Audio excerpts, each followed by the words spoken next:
नमस्कार दोस्तों, मैं Sanjeev Dahiya fire and safety के एक और नए वीडियो में आपका हार्दिक स्वागत करता हूं। उम्मीद करता हूं आप और आपकी फैमिली साथ अच्छे से होंगे।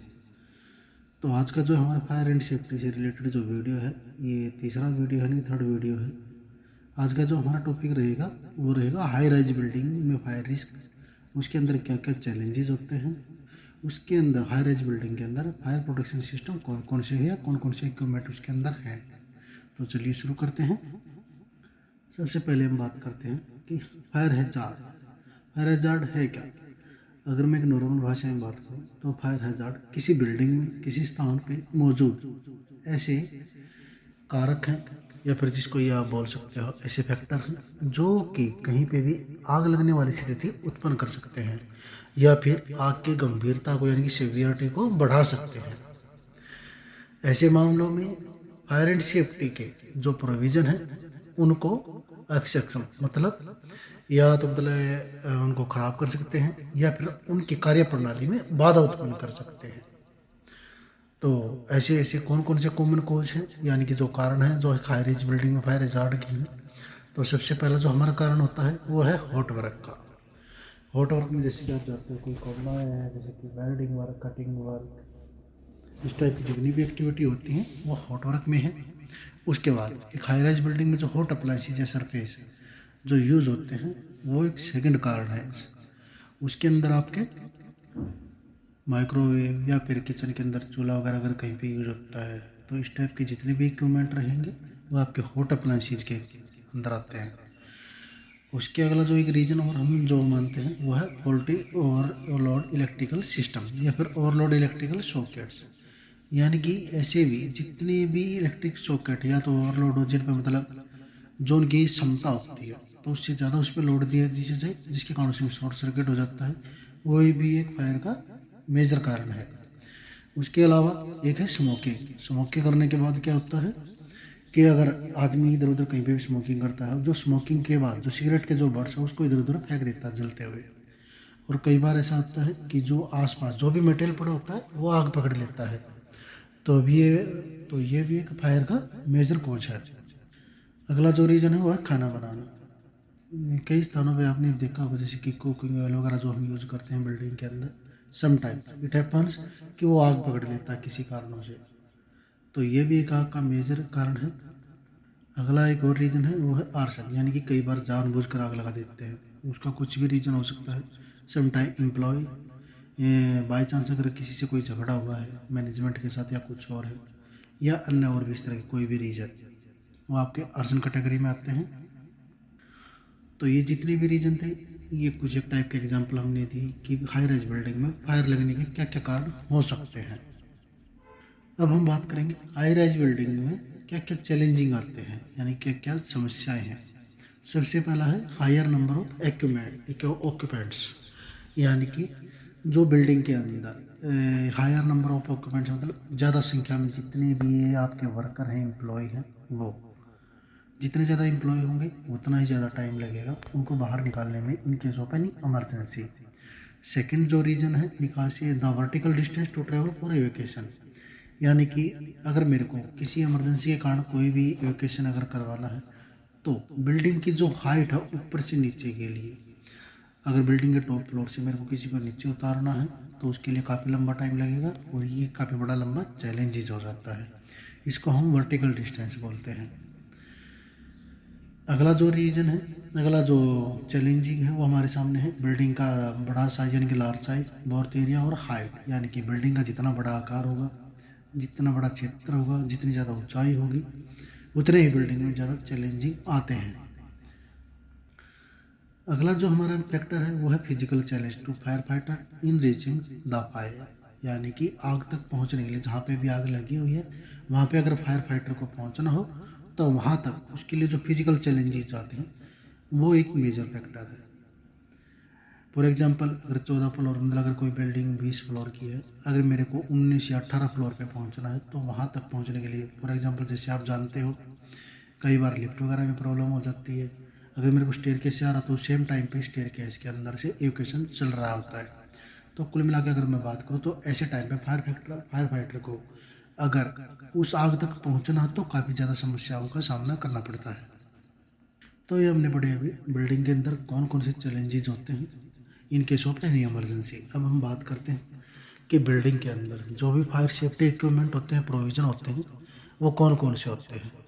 अगर एक मैं साधारण भाषा के अंदर बात करूँ तो जो फायर सेफ्टी प्रोविज़न है किसी भी बिल्डिंग के अंदर, वो दो भागों में डिवाइड किए जाते हैं।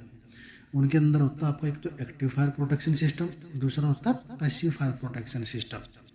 सबसे पहले हम बात करते हैं एक्टिव फायर प्रोटेक्शन सिस्टम क्या होता है।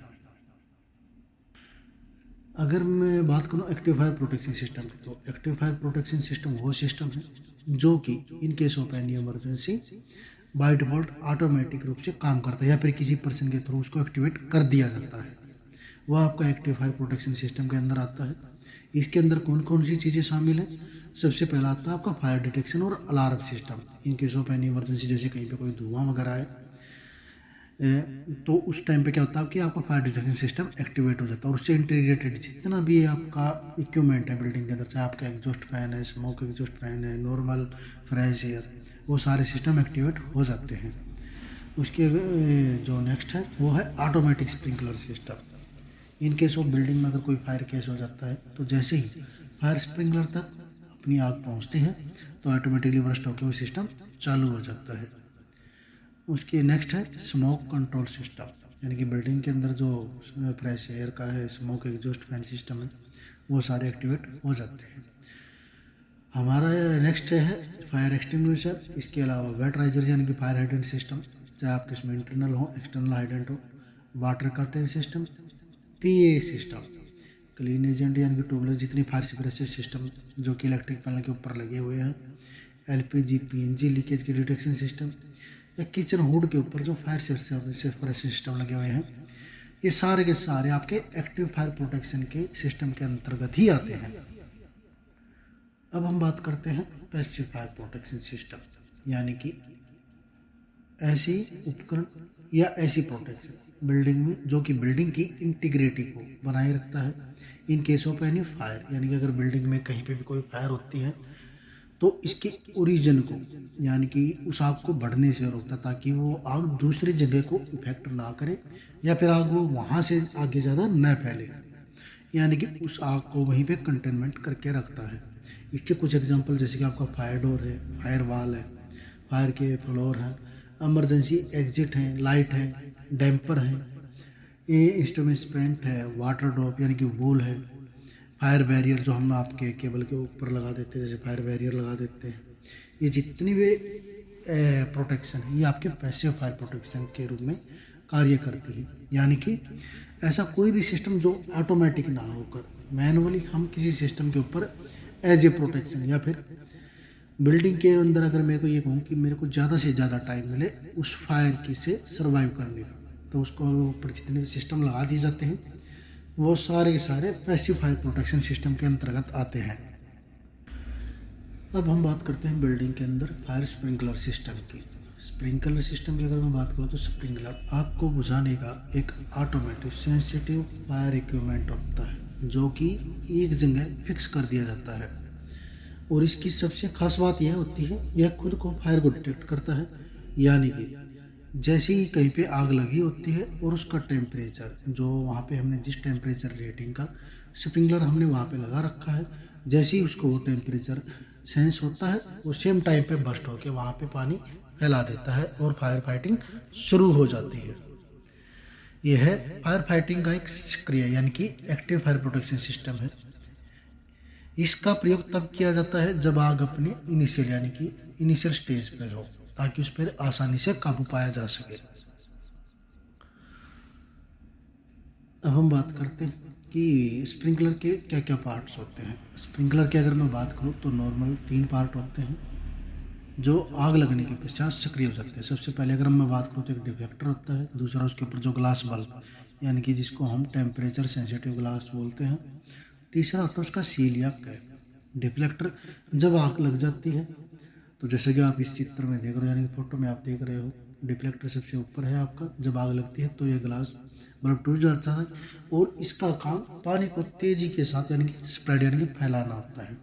यानी कि जैसे ही पानी का प्रेशर इसके अंदर से निकलता है तो डिफ्लेक्टर पे टच करके वह चारों तरफ फैल जाता है। अब हम ग्लास बल्ब यानी कि फ्रेगलाइट बल्ब यानी जो टूटने वाला सेंसिटिव बल्ब जिसको हम बोलते हैं, इस बल्ब के अंदर कुछ लिक्विड भरे होते हैं जैसे कि मरकरी, एल्कोहल या फिर वाटर और ग्लिसरीन एंड वाटर। उसके अगला जो पार्ट है वो है सील और कैप का। जब हाई टेम्परेचर ऑब्जर्व का बल्ब ग्लास टूट जाता है तो यह कैप खुल जाता है और पानी के प्रेशर के अनुसार यह तेजी से बाहर आने लगता है। ये एक डायग्राम है आपके सामने जो कि स्प्रिंकलर सिस्टम का है कि जैसे कहीं पे कोई वाल है, फायर फ्लो यानी कि वाटर फ्लो का जो इंडिकेशन है वो कैसे आता है, कहाँ पे वाल लगी हुई है, कहाँ से उसकी ब्रांच है, कहाँ से उसके इनलेट वगैरह आउटलेट वगैरह दे रखे हैं हमने, कहाँ पे अपने ड्रॉप वाले या डाउन वाले और अपराइट वाले स्प्रिंकलर कैसे होते हैं, वो सारा इस डायग्राम में आप देख सकते हो। हम बात करते हैं कि स्प्रिंकलर है यानी कि स्प्रिंकलर कितने प्रकार के होते हैं। तो सबसे पहला होता है अपराइट यानी कि जो कि सीलिंग के ऊपर लगाते हैं। दूसरा हमारा पेंडेंट यानी कि सीलिंग के नीचे जॉइंट के नीचे जो डाउन करके हम जो लगाते हैं उनको हम पेंडेंट स्प्रिंकलर बोलते हैं। तीसरा हमारा साइड वाल है और चौथा रिसिस्ट हेड्स। ये आपके 4 टाइप के स्प्रिंकलर हेड हैं। अगर मैं बात करूँ तो फायर स्प्रिंकलर सिस्टम की, यह एक फिक्स्ड फायर फाइटिंग सिस्टम है जिसको पहले से ही फिक्स कर दिया जाता है। जब बिल्डिंग अपनी फर्स्ट स्टेज में होती है यानी कि जिस टाइम बिल्डिंग के अंदर किसी भी निर्माण कार्य को चालू किया जाता है तो एक निर्धारित अंतराल पर यानी अगर मैं बात करूँ 3 मीटर के अंदर आपका एक स्प्रिंकलर लगा दिया जाता है। जहाँ पे हमारे इलेक्ट्रिक इक्विपमेंट होते हैं तो उनके ऊपर हम फायर स्प्रिंकलर सिस्टम को नहीं लगाते। दूसरा, फायर स्प्रिंकलर सिस्टम की लाइन को कभी भी ड्रेन नहीं रखा जाता और स्प्रिंकलर लाइन के जितने भी वाल हैं वो हमेशा ही खुले रहते हैं।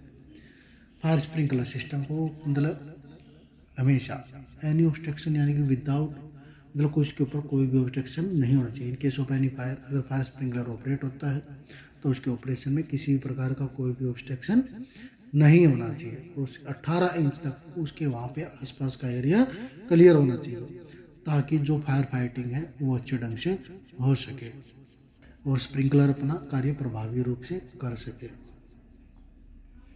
अब मैं टेम्परेचर रेटिंग के अनुसार अगर बात करूँ तो फायर स्प्रिंकलर कौन कौन क्या कलर कोडिंग है। सबसे पहले मैं बात करूँ अगर 57 से 77 डिग्री के आसपास अगर बात करूँ तो ऑरेंज और रेड है आपका। 79 से 107 तक आपको येलो एंड ग्रीन यानी कि जहाँ पे आपका नॉर्ड ऑर्डिनरी अगर टेम्परेचर वहाँ पे आप हम रेड वगैरह लगा लेते हैं, ऑरेंज लगा लेते हैं। उसके ऊपर अगर इंटरमीडिएट है तो येलो या ग्रीन का प्रयोग कर लेते हैं। अगर हाई है तो ब्लू लगा लेते हैं, एक्स्ट्रा हाई है तो पर्पल और वेरी एक्स्ट्रा हाई तो ब्लैक। और बिल्कुल ही ज़्यादा अगर सेंसिटिव एरिया है, ज़्यादा टेम्परेचर वहाँ पे रहता है तो वहाँ पे हम ब्लैक स्प्रिंकलर का इस्तेमाल करते हैं। अब हम बात करते हैं अगर मैं रेड स्प्रिंकलर की अगर मैं बात करूँ तो लाल रंग का जो हमारा फायर स्प्रिंकलर होता है वो 68 डिग्री टेम्परेचर पर काम करता है। इसका उपयोग फ्लोर के अंदर या फिर ऑफिस के अंदर या फिर किसी भंडार क्षेत्र यानी कि जितने भी स्टोरेज एरिया होते हैं या फिर बेसमेंट में इनका उपयोग नॉर्मली तौर पर किया जाता है। इसके अलावा जो हम बात करते हैं 141 डिग्री का जो अपना स्प्रिंकलर होता है यानी ब्लू कलर का जो स्प्रिंकलर होता है वो 141 डिग्री पे काम करता है। और ये जो किचन की जो एग्जॉस्ट वगैरह जिनके अंदर टेम्परेचर नॉर्मली हाई होता है वहाँ पे इनको यूज किया जाता है। एक स्प्रिंकलर की अगर मैं कवरेज की बात करूँ तो ये मैक्सिमम 12 स्क्वायर मीटर के आसपास का एरिया कवर करता है और यह 60 से 90 लीटर पर मिनट वाटर को डिस्चार्ज करता है। अब हम बिल्डिंग में बात करते हैं जो एक्टिवेटेड फायर प्रोटेक्शन का एक और एग्जांपल है फायर डिटेक्शन सिस्टम और अलार्म सिस्टम। क्या होता है, कैसे क्या काम करता है। तो बिल्डिंग के अंदर जो फायर अलार्म सिस्टम होता है वो एज ए वार्निंग है के तौर पे काम करता है, जिसके अंदर आपकी स्मोक होती है या फिर बिल्डिंग में कहीं पे फायर हो या कार्बन मोनोऑक्साइड वगैरह इस टाइप की जितने टाइप की इमरजेंसी को डिटेक्ट होती है उनको डिटेक्ट करके यह अलार्म देता है। यह अलार्म ऑटोमेटिकली एक्टिवेट होता है। इसमें जो एक्टिवेट होने के जो हैं या तो आपको स्मोक डिटेक्टर एक्टिवेट होता है कई बार या फिर हीट डिटेक्टर या फिर कई बार हम क्या है एमसीपी को अगर एक्टिवेट करके कहीं पे कोई सिग्नल वगैरह देते हैं तो वो हमारे कंट्रोल रूम में हमारे को मिल जाता है। अगर मैं कन्वेंशनल फायर सिस्टम की बात करूँ तो कन्वेंशनल फायर सिस्टम आपका एक पैरेलल सीरीज के ऊपर जो काम करता है, यानी कि एक पॉइंट से दूसरे पॉइंट को हम वायरिंग करके सिस्टम को इंस्टॉल करते हैं। अगर मैं कन्वेंशनल सिस्टम की बात करूँ तो सबसे पहले अगर कहीं से भी कोई भी अलार्म आता है, चाहे वो स्मोक डिटेक्टर का हो, हीट डिटेक्टर का हो, तो हमारे क्या मेन पैनल में जो भी हमारा मेन पैनल होता है वहाँ पे हमारे को एक इंडिकेशन मिलता है, और उस मेन पैनल में जो इंडिकेशन में जो लोकेशन मिलेगी वो एक जोन की मिलेगी। उसके बाद हमारे को उस जोन में जाके देखना होता है कि अलार्म कहाँ से आ रहा है, और जोन से देखने के बाद हमारे को सेम टाइम पे दूसरी लोकेशन पे पहुंचना होता है जहाँ की लोकेशन उस जोनल पैनल में दिखा रहा है। ये हमारा जो बात करें तो कन्वेंशनल फायर अलार्म सिस्टम की है। और इसमें ये काफ़ी बड़ा ड्रॉबैक भी है कि अगर मेरे को अलार्म की लोकेशन को अगर ट्रेस करना तो काफ़ी लंबा टाइम लग जाता है, क्योंकि सबसे पहले जो अलार्म आता है वो मेरे मेन पैनल पे आएगा। उसके बाद मेरे को जहाँ के जोन की जो लोकेशन दिखा रहा है मेरे को उस जोन पैनल पे जाके देखना होता है। उस जोन पैनल के बाद जहाँ पे उसकी एक्चुअल है वहाँ पे मेरे को उसको सर्च करना होता है किसी जोन के अंदर। अगर मैं तो इसमें क्या है काफ़ी लंबा टाइम लग जाता है। इसके अपोजिट अगर मैं बात करूँ तो एड्रेसेबल या फिर एनालॉग फायर अलार्म सिस्टम की बात करूँ तो एक आधुनिक तकनीक है।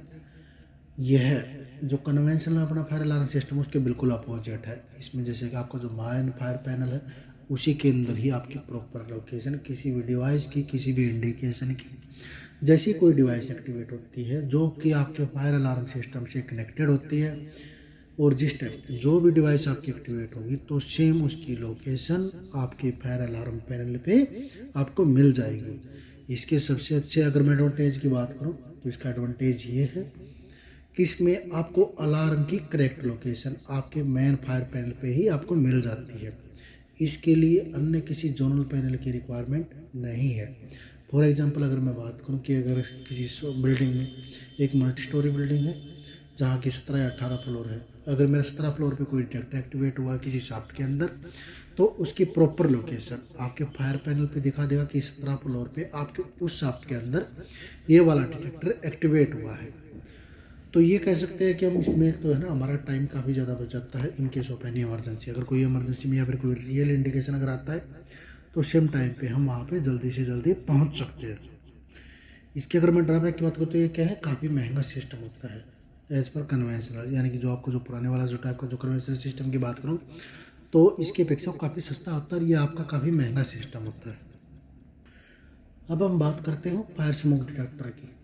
फायर स्मोक डिटेक्टर और हीट डिटेक्टर जो नॉर्मली होते हैं आपके एक अर्ली वार्निंग डिवाइस के रूप में जाने जाते हैं, यानी कि जैसे ही कहीं पे भी कोई भी इंडिकेशन यानी कि कोई भी अबनॉर्मलिटी किसी भी स्थान पे होती है, जैसे कोई धुआं हो या फिर हल्की सी हीट हो, तो सेम टाइम पे दोनों डिवाइस आपकी एक्टिवेट हो जाती है। और उसके कारण क्या है, एक अर्ली स्टेज पे ही हमारे को एक अलार्म मिल जाता है कि वहाँ पे कुछ ना कुछ अबनॉर्मलिटी है। जैसे ही आग की घटना हो, जैसे कि या तो कहीं पे धुआं हो या फिर गर्मी हो यानी कि हीट के कारण अगर कहीं पे भी कुछ भी हो तो इस सेम टाइम पे अलार्म रेज होगा। जैसे ही अलार्म आता है तो तुरंत हमारे फायर कंट्रोल पैनल पे एक सिग्नल आता है जो कि बिल्डिंग में आमतौर पर उसके फायर कंट्रोल रूम के अंदर होता है।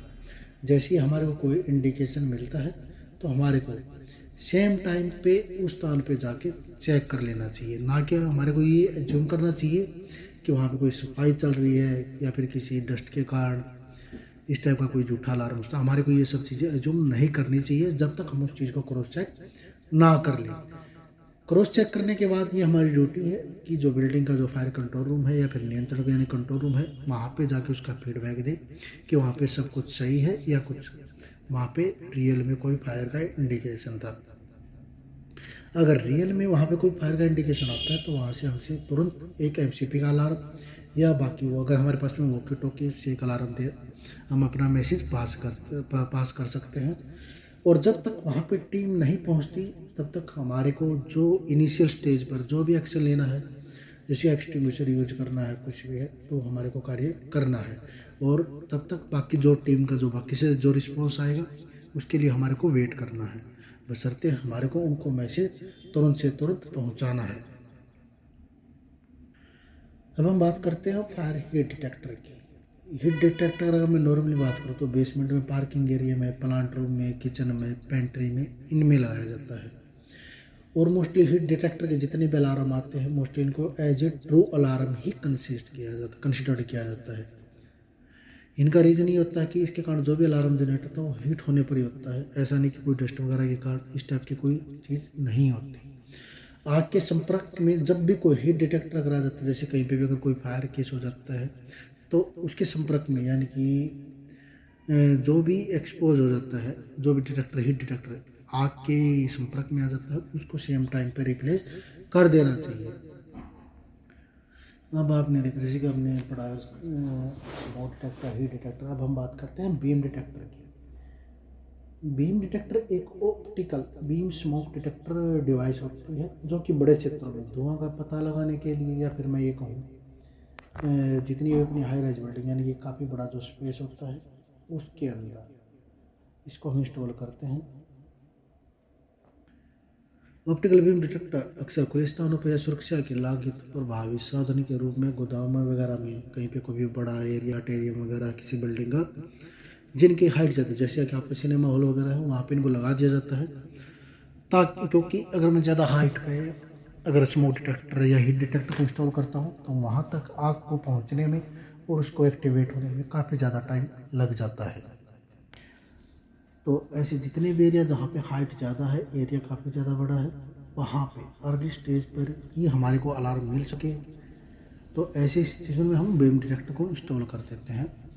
बीम डिटेक्टर को इंस्टॉल हम वर्टिकल दीवार पे करते हैं। एक तरफ इसका ट्रांसमीटर होता है डिवाइस, जिसकी वजह से जैसे कि दो पार्ट होते हैं आपके बीम डिटेक्टर में। एक आपका ट्रांसमीटर होता है जहाँ से सिग्नल आपका जाता है, और उसके सेम अपोजिट साइड में बिल्कुल सेम डिस्टेंस पे उसका एक रिसीवर होता है। आपके ट्रांसमीटर और रिसीवर के अंदर अगर कोई भी ऑब्स्ट्रक्शन अगर आती है, जो उसको सिग्नल जो आपस में मिल रहे हैं ट्रांसमीटर से रिसीवर की तरफ, अगर उस बीच में कोई भी ऑब्स्ट्रक्शन अगर आती है, चाहे वो धुएँ का है डस्ट का है, तो सेम टाइम पे ही यह एक्टिवेट हो जाता है और हमारे को एक अलार्म जनरेट करके हमारे को कंट्रोल रूम में सूचना दे देता है। इसके अलावा हम बात करते हैं कि हाई राइज बिल्डिंग में इसके अलावा कौन कौन से सिस्टम होते हैं। तो उसके अंदर एक सबसे महत्वपूर्ण जो सिस्टम है एपैची होती है। एपैची के अंदर क्या आपका इंटरनल हाइडेंट होता है, जिसके अंदर लैंडिंग वाल्व, डिलीवरी होज, अगर एक लैंडिंग वाल्व है तो 2 डिलीवरी होज होते हैं। अगर 2 लैंडिंग वाल्व यानी कि तो डबल हाइडेंट अगर सिस्टम है तो वहाँ पे 4 होज रखे जाते हैं। उसके अलावा एक एपैची में आपके एक होज रील जिसकी लंबाई 30 मीटर होती है, एक फायरमैन एक्स होती है, एक जेट नोजल होती है अगर सिंगल हाइडेंट है तो। अगर डबल हाइडेंट सिस्टम हो तो वहाँ पे 2 शॉर्ट ब्रांच या फिर जेट नोजल रखी जाती है। इसके अलावा ये हमारी ड्यूटी है कि उसके अंदर आपका एक 2 स्पेयर के वाशर होने चाहिए। उसका रीज़न ये है कि इन केस ऑफ एनी इमरजेंसी अगर आप कहीं पे फायर फाइटिंग करने जा रहे हो, जैसे ही आप होज को कनेक्ट करते हो और फायर प्रेशर के लिए अगर ऑपरेट करते हो व्हील को यानी कि वाल को, और वहाँ से अगर पानी लीकेज हो रहा है तो आपको सेम टाइम पे वहीं पे एक रिप्लेसेबल वाशर मिल जाए, ताकि पानी की जितना प्रेशर हमारे को लास्ट में चाहिए वो आसानी से हमारे को मिल जाए। अगर मैं पैसे के अंदर को कोई स्पेयर का वाशर वगैरह नहीं रखता और इन केस ऑफ एनी इमरजेंसी अगर मेरे को फायर फाइटिंग करनी हो, जैसे मैं होज को कनेक्ट करता हूँ वहाँ पे लीकेज होती है लैंडिंग वाल के पास में, तो सबसे पहले बात तो क्या है, जहाँ पे मेरे को फायर फाइटिंग करनी है वहाँ पे ना तो मेरे को प्रेशर मिलेगा और मोस्ट ऑफ द पानी है वो वहीं पे स्प्रेड यानी कि फैल जाएगा। अगर मेरे पास में वहाँ पे वाशर नहीं है तो सबसे पहले मेरे को जहाँ पे वाशर मैंने स्टोर के अंदर या फिर अपने कंट्रोल रूम के अंदर रखा हुआ है वहाँ पे जाना पड़ेगा। वहाँ से वापस लेके आने में एक काफ़ी लंबा टाइम कंज्यूम हो जाएगा। तो इसलिए हमारे को टाइम की सेविंग के लिए और इन केस ऑफ एनी इमरजेंसी ये बेटर रिस्पॉन्स के लिए ये हमारी ड्यूटी है कि एपैची के अंदर ही या फिर आपका जो होज बॉक्स है या फिर अपनी जितनी भी लैंडिंग वाला है हाइडेंट की होज बॉक्स की उनमें स्पेयर का वाशर वहाँ पे उपलब्ध हो। उसके अलावा बिल्डिंग में जितने भी अपने इलेक्ट्रिकल फायर पैनल सिस्टम होते हैं उनके अंदर या तो हम क्लीन एजेंट का या ट्यूबुलर फायर जिसको हम सीक्वेंस भी बोलते हैं या फिर फायर स्प्रे सिस्टम कोई भी है उसको इंस्टॉल कर सकते हैं। इसके अलावा बिल्डिंग में जो अपना किचन हुड के अंदर जो फायर स्प्रे सिस्टम है वो अगर हमारे पास कहीं पे पीएनजी की अगर लाइन गई हुई है तो वहाँ पे पीएनजी की लीकेज का डिटेक्शन सिस्टम यानी कि एक डिटेक्टर उसके लिए इंस्टॉल कर सकते हैं। तो अभी हमने जो पढ़ा कि हाई राइज बिल्डिंग में क्या क्या फायर के रिस्क हो सकते हैं, क्या क्या चैलेंजेस होते हैं और उस हाई राइज बिल्डिंग में फायर प्रोटेक्शन सिस्टम कौन कौन से हैं। तो उम्मीद करता हूँ आपको वीडियो काफ़ी अच्छी लगी होगी। उसके लिए थैंक यू।